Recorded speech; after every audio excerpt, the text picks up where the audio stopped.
E a predominância do clima seco, muitas pessoas passam a sofrer com aqueles tão conhecidos problemas respiratórios. E aí, nesse período, né, principalmente. E é por isso que agora a gente está recebendo aqui no estúdio o Dr. Jamal Azam, que é otorrinolaringologista e vai nos dar várias dicas para aliviar esses temidos sintomas das crises de rinite e sinusite, que muita gente que está assistindo agora conhece muito bem, né? Boa tarde, querido, bem-vindo. Boa tarde, que prazer falar com você.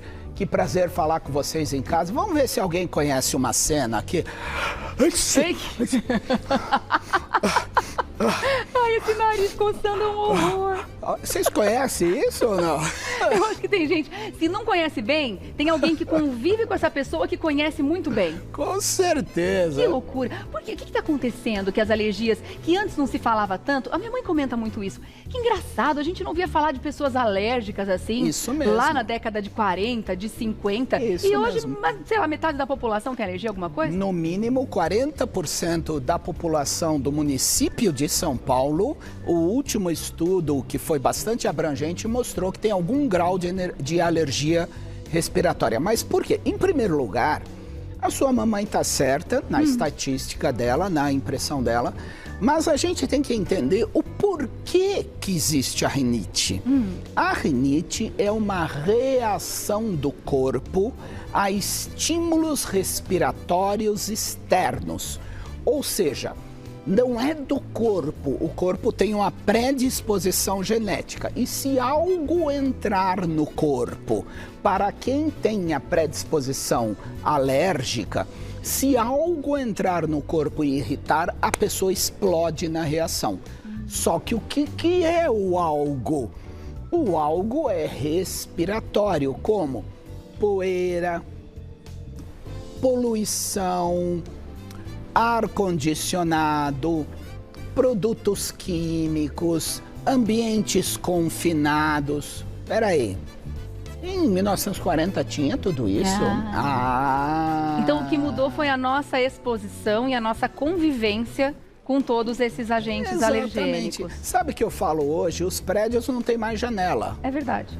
Não tem mais janela. Alguns são selados mesmo. Alguns tem janela, são selados. mas é impossível de abrir. E quanto tempo fica lá trabalhando? Horas e horas e horas. Mesmo nas casas, muitas casas têm ar-condicionado. E as pessoas estão fechando, inclusive, a sala para ar-condicionado. Então, veja bem, se o estímulo externo é pior, mais frequente em pessoas sensíveis, o que acontece? Reação. E aí as reações não só são desagradáveis e ruins, como podem gerar complicações. Vamos falar sobre as complicações também, mas antes eu gostaria de entender, porque muitas pessoas acabam confundindo a rinite com a sinusite, os sintomas podem ser um pouquinho parecidos. Como é que a gente consegue diferenciar essas duas questões? Esse é meu sonho de consumo. eu também queria. E agora? O problema é que rinite, resfriado, sinusite, todos esses quadros irritativos se manifestam da mesma forma. E cabe ao médico pesquisar com muita calma. Em primeiro lugar, é um quadro só agudo que surgiu agora ou a pessoa tem 2, 3, 4, 5, 6 vezes por ano? Segundo lugar, esse quadro é acompanhado de sintomas gerais, mal-estar, febre, dores nas articulações, enfim. O que acontece? A rinite, para quem tem rinite, sabe que a crise não dá febre, a crise não dá mal-estar, a crise é localizada aqui. Então, não, tem mais. Cadê? Ó, vem comigo a câmera aqui. Quando eu era criança eu rodava aí, meu nariz assim, ó. Olha só, ó. Depois eu passo aqui, ó. Aí fica um risco aqui, ó. É verdade. Às vezes eu encontro a pessoa e falo, nossa, sua rinite é forte, hein? Como é que você sabe? Eu vejo um risco aqui, ó, de tanto esmagar o nariz. Eu rodava o nariz Rodava assim. o nariz. Quando era criança, gente. É por aí. Então, realmente... As crianças sofrem muito também nessa época, né? Sofrem muito. E pior, as crianças não sabem se queixar.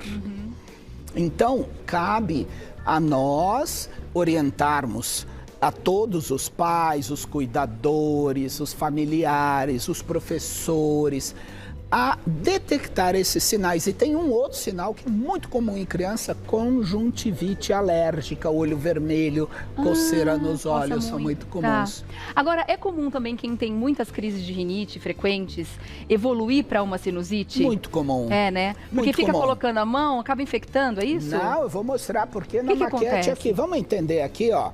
Eu tenho uma maquete aqui que eu vou mostrar para vocês. Cadê? Isso. Aqui é uma maquete de um corte de uma pessoa de lado. Aqui é a entrada do nariz, né? Dentro do nariz a gente tem um monte de carnes bem compridas que chamam-se conchas nasais. As conchas nasais são as estruturas que incham e desincham dentro do nariz, fazendo com que haja o bloqueio ou tentativa de bloqueio de substâncias agressoras, produzem a coriza, umedecem o ar para que o ar chegue no pulmão na temperatura correta e aquecem também. Mas acontece o seguinte, que os seios da face, que nós chamamos de sinos, eles são cavidades anexas ao nariz. Então, se o nariz estiver ruim, junta a secreção nos seios da face e dá sinusite. Portanto, então é uma secreção que fica presa. Exato, porque ela não consegue drenar, porque a rinite levou ao inchaço dessas carnes que chamam conchas nasais, ou cornetos nasais, ou adenoide.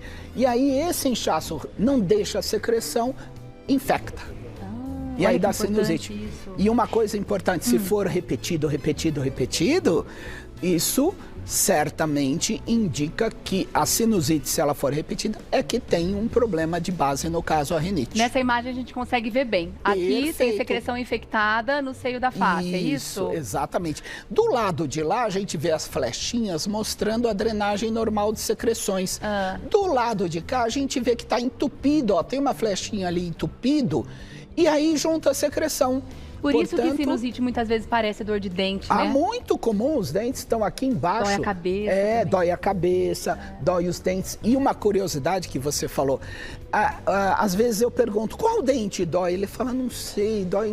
dói a boca inteira. Dói tudo, Agora, algumas pessoas têm uma anatomia que predispõe o acúmulo de secreção? Com certeza. Alguma questão com os ossos que pode também prevalecer e fazer com que acumule mais? Com certeza. Aí, no caso, é muito comum o desvio do septo nasal, no qual esse osso e cartilagem que separam as duas fossas nasais tenha uma curvatura anormal e que leve a problemas. Porque desvio todo mundo tem, mas esses desvios, quando ele é muito obstrutivo, pode levar a acúmulo de secreção e sinusite de repetição, além de pólipos nasais, aumento das conchas nasais, a adenoide que você falou. Bom, então uma das coisas que a gente tem que fazer é tentar ficar o mais longe possível dos fatores que sabidamente vão trazer a alergia e essas crises para perto da gente, né? Exatamente. Mas se não tiver como evitar, é bom que a gente consiga tratar, é claro. Com certeza. Agora, uma coisa que está muito interessante, muito em alta ultimamente, que os médicos, né, vocês estão divulgando bastante, é a lavagem nasal. Exatamente. Como um coadjuvante no tratamento, mas isso tem que ser feito de forma sistemática. Olha, você falou algo tão importante que eu queria enfatizar para a população. Você disse, nós médicos estamos divulgando a lavagem nasal. Gente, lavagem nasal é um procedimento de saúde. Então, não é recomendado que vocês sigam quem não é médico. Sim. Vocês têm que ver. Por quê? Porque como todo procedimento de saúde, se feito incorretamente, pode dar problema. Por exemplo, escovar dente, pode dar problema? Escovar dente? Pode. Você pode machucar, você pode fazer na frequência incorreta. Escovar errado. Você pode escovar errado. Então, existem uma série de procedimentos médicos. Então, a primeira coisa, gente, e aqui eu queria mesmo fazer esse alerta. Ouçam os médicos. Os médicos representam a ciência para o que é melhor para vocês. E vamos entender como é a lavagem? Bom, a gente falou que essas partículas irritam o nariz, não é? Então, ora, antes dela irritar o nariz, eu removo essa partícula. De que forma? Tem várias formas. A gente pode usar sprays de jato contínuo, a gente pode usar borrifadores, mas tudo isso não tem volume suficiente, porque a narina, o nariz, a gente mostrou aqui, é cheio de carnes, entradas e saídas. Portanto, primeiro princípio que tem que ficar na mente de vocês é que a lavagem ideal é feita com alto volume, bastante volume de quê? De soro fisiológico. Aquele 0,9%. 0,9 que é água e sal. O soro fisiológico tem 2 componentes, água e sal. Muito bem, o que a gente faz com o soro fisiológico? A gente pega, por exemplo, um frasco de lavagem nasal. Esse frasco tem, olha o volume que ele tem. Bastante. Muito mais que uma seringa, então, não é? 250 ml aí por aí. Tem perto de 250 ml. Só que, por ser um procedimento de saúde, precisa ser feito corretamente. Senão, pode levar a problemas. E o que a gente tem mais visto hoje por erro no procedimento, eu vou repetir. Erro no procedimento são efeitos colaterais nos ouvidos. As pessoas fazem de qualquer jeito, depois se machucam. Então, a primeira coisa a fazer direito, de que forma? Colocar na narina, virar de lado com a narina que vai ser irrigada para o lado de cima e injetar suavemente o soro, até que ele saia do outro lado. Tá. Se fizer com soro morno, com a temperatura do corpo, é mais agradável. Já é agradável fazer. O soro gelado é ruim. Soro gelado, não diria que é ruim. Eu diria que morno é mais agradável, né? Porque a pessoa nem sente. Muito bem. Para quem? Quem pode fazer isso? Todo mundo. Adulto, criança, recém-nascido, gestante pode fazer. Pamela! Pode fazer! Deve, tá bom? Né? Pode alérgicos fazer. E não alérgicos. Alérgicos e não alérgicos. Claro. Pode. Aquele spray de jato contínuo, Isso. ele também funciona da mesma forma que esse? Porque ele é menos abundante, né? Então, o jato, tem menos ele é volume. mais discreto. Tem menos volume. Os sprays de jato contínuo foram importantes na evolução da medicina, porque não tinha antes, era piconta-gotas, era aqueles negocinhos que você ficava falando. Então foi importante, mas não há dúvida que hoje os dispositivos de alto volume são mais eficientes, porque eles irrigam tudo. E agora é possível, porque já tem no Brasil para vender. Tem Finalmente, no Brasil. porque por muito tempo a gente precisava trazer de fora, fora. essas garrafinhas. Isso, e porque elas agora são diferentes. mais Antes legal. tinha o Lota, né? Que é Então, essa não. forma de lavar. Essa aqui já é mais conhecida, essa da garrafinha azul. Isso, esse é o de criança, só para mostrar Tá, que tem o também. menorzinho. Bom, o que é esse procedimento aqui? Primeiro lugar, também tem os 200 e pouco ml, 240, 250. E ele é também um procedimento de alto volume. Portanto, é um dispositivo muito útil para ser usado como uma alternativa em quais situações? Tem pessoas que falam, eu não quero apertar aquele negócio no meu nariz. Tá bom, ué. Então, coloca da mesma forma, só que aqui o volume, ele vai ser pela própria gravidade.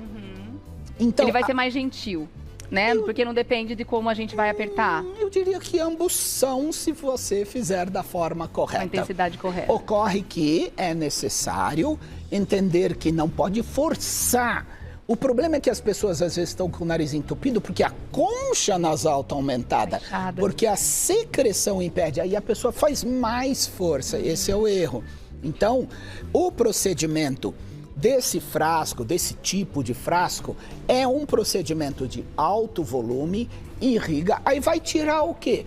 Tirar substâncias irritantes, vai tirar poeira, vai tirar ácaros. E aí a pessoa com certeza vai ter um mecanismo preventivo das crises de rinite. E a pergunta é, usa só na crise ou tem que usar fora da crise? Aí, pessoal, ouve o que eu vou falar. vou falar sério aqui com todo mundo em casa. Assim como você escova o dente para não ter cárie, assim como você toma banho para não ter problema, lave o nariz para não ter problema. Assim você vai estar cuidando da sua saúde e não de uma possível doença. Quem tem desvio de septo consegue fazer também normalmente? Consegue fazer, mas geralmente não circula de um lado para o outro.